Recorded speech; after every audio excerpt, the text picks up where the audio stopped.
Try and make it really neat and lovely. There. Oh, I haven't given you much space. And it's also just not very nice. I'm really sorry about this. Oh! I'll hold it and you clap it. Okay. Okay? Do I just... There we go. There we go. Oh, that was so satisfying. Wow. Do you have the lid? Yes, there you go.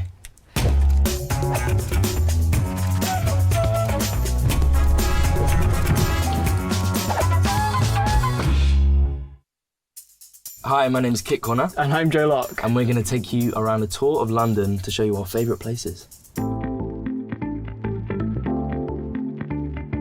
Where are we going, Joe? We're going to Brick Lane because that was the first place that we hung out as a cast.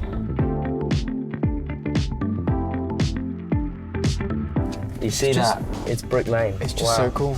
I think it's just really cool. I always it's really feel, trendy, it's really cool, and you can get really cool clothes. And that's the vintage market we went to. Yeah, we went to that little sort of underground I think it's an old market. car park. And that right there was a little sort of side street where we just sat and just talked. Yeah, it was really nice. Will bought this like incredible Will bought this Burberry long jacket. Burberry jacket with like paint splatters on it, and he still wears it. It's so cool. Will wear that with pajamas and like way cooler than any of us ever could. Yeah, Will's really cool. Annoyingly, he's really cool. He looks cool. He dresses well. Yeah. This has just become our sort of crushing over Will Gow, but I think it's fair.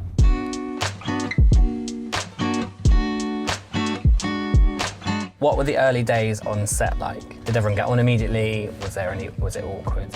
Were you nervous? I think it was pretty. Yeah. It was a little bit awkward, obviously, because like the nature of like Nick and Charlie, they're meant to get on very well and immediately. Me and Kit didn't. Very we did. Yeah, we just hated each other so soon. Still do. No, but yeah, it was a little bit awkward, but in like a first day at school kind of way. Yeah, exactly. It was everyone sort of settling in, and then by the time we started filming, we were all quite. Yeah, we were all very close. Yeah.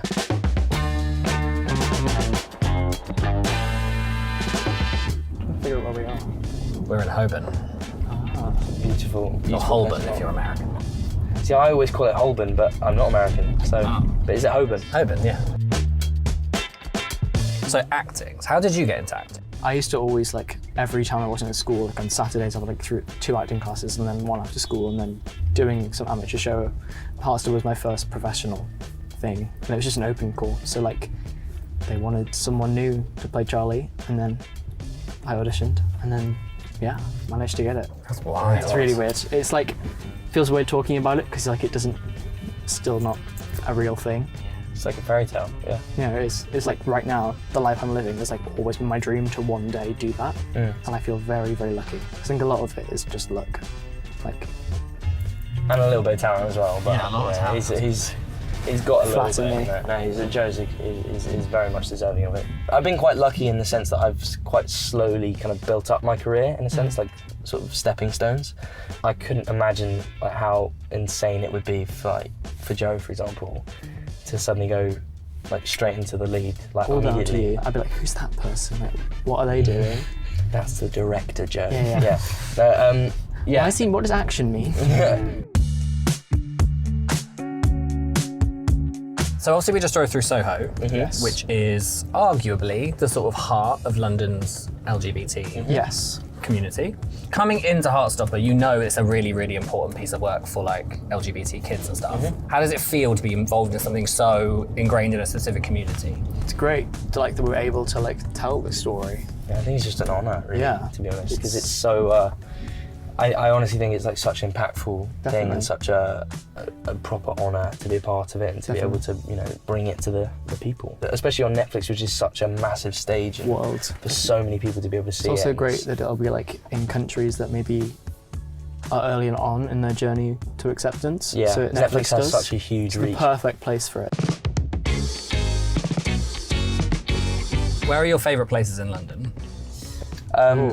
As the new Londoner, why don't you say first? My favourite place to eat is Balance on Old Compton Street. I love it so much. I could eat every meal on that place. Their French toast is actually life-changing. That's not even I'm not even exaggerating. I love sort of Borough and the kind of London Bridge, Borough, Waterloo kind of area. Growing up as an actor, I did a lot of theatre in those kind of areas and lots of great food and things like that. You're so close to the South Bank. We had our cast and crew screening in the cinema just around the corner. Did you? Yeah, In the Curzon. in the Curzon. Literally just around the corner. Shaftesbury Avenue. We watched It was really great. We watched all 4 hours of the show. Oh, you watched it all in one go together? All in one go. We watched the whole. It was a Just cast and there. crew screening. It was Is it just. Wait, are we? No, it's just there. Yeah. We're about to pass it.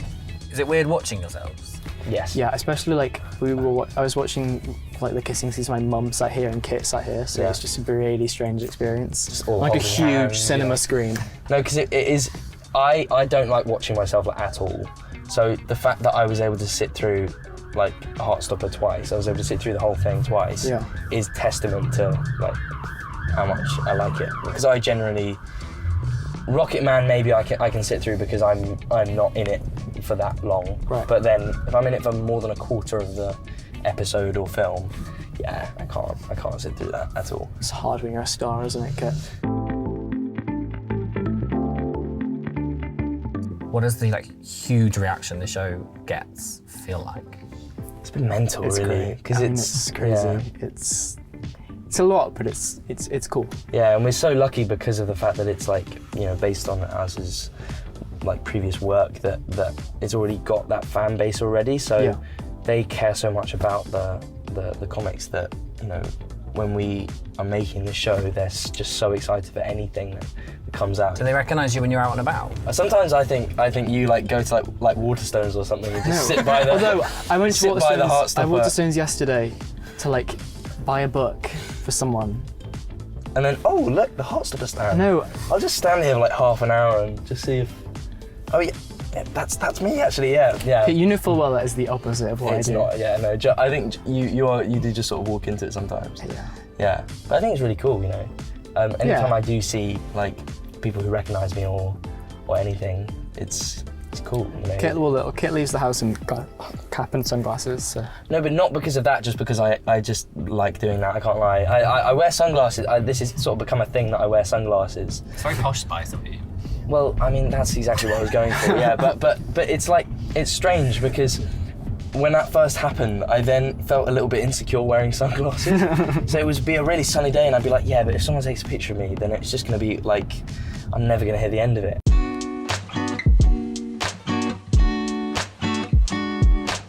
Oh, we're in like Covent Garden now. Covent Garden's really cool. It's another one of my favourite areas. Love Covent Garden. Covent Garden's great. Great shopping. Great. Just cool places, you know. And I did a play at the Donmar called Welcome Home Captain Fox when I was like 10 or 11. That was the first play that I ever did. Little mini Kit. Little mini me, yeah. Mini exactly. Kit, which is Insert Kit picture till of he was me. age 15, looking about 8.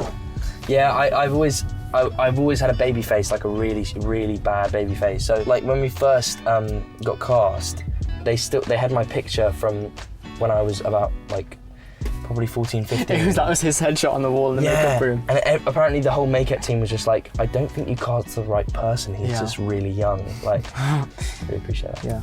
Yeah. He's showing his age now. He's got a beard. This isn't me trying to desperately look He looks older. good on you. Thank you, Joe. See, this is he's complimenting me. This is really, you know, when Joe compliments you, it like really Means something. means something because he doesn't do it very often. Opera. Do you like opera, Kit? Will and I did actually go to an opera. You did? We went to Glyndebourne Opera Festival, and I'd never actually seen an opera before because I'm just not cultured like that. But you know, Will is quite. I think Will has actually been in an opera. He has. Because Will's like, you know, a musician. Sort of. Again, we're back on Will Gow, but why not?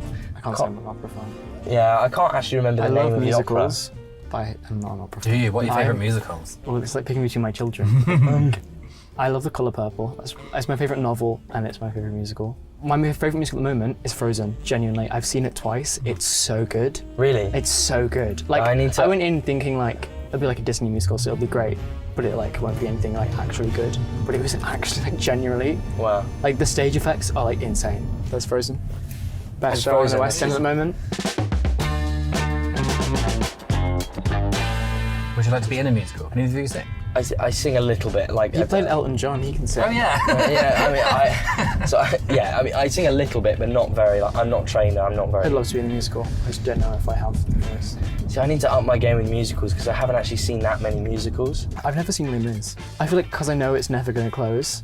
Yeah. To be fair, I was going to go and watch it last year, but then it was the day that I ended up coming to set to meet Olivia, so I was like, tickets can go. Oh yeah, because Did you go set just to meet her? Yeah. Well, no, because we ended up doing some reshoots. Oh yeah. No, we did. Yeah, but basically, so I had 2 days filming with Olivia.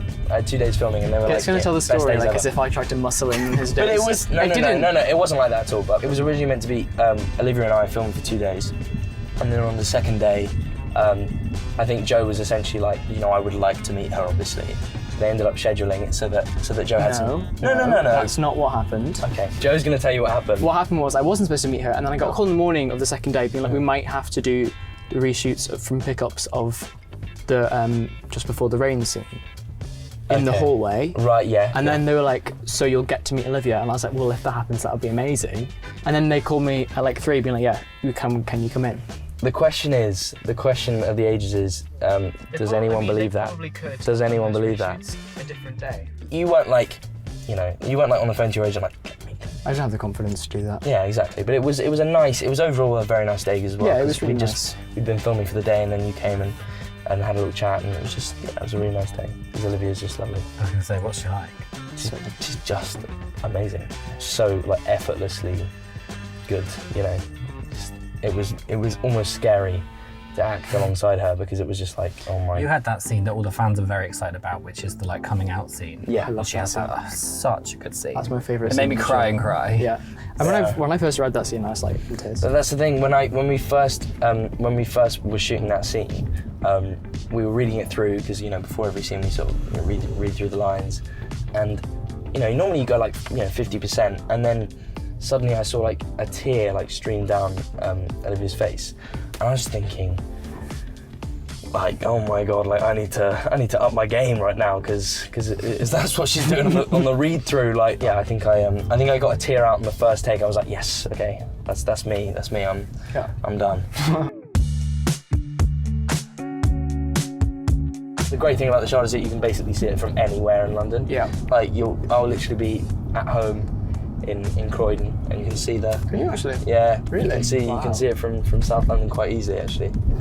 It's just really tall, It's Tallest building in Europe, I think. Yeah. It's building at least. I think there are probably like structures that are taller. I think. I don't know. You're wrong. Okay. I Joe said I'm wrong. googled it yesterday. Oh. It's actually the 7th. It's not actually that tall. It was never the tallest. It was never the when tallest. It It was never the tallest. I've been lied Were we to. lied to? Yeah. Well, that's just upsetting, really. I feel really let down. He's by really that. ruined that for us. Now. I've spent like double the amount of time in London as I have in the Isle of Man the last year, so I feel like I know London quite well. Yeah, you've also, suddenly been like a proper Yeah. Londoner now. Actually, you spent more time in London recently than I have. London just naturally calls to me, like. It's the most dramatic thing I've ever. No, heard I in mean my like. life. It You just listen really calls to carefully. me. It just calls. You know to what? me. I sometimes. How does London call to you, Joe? You know what? It's fine, Kit. It's fine. Thank you very much for coming on our tour around London today.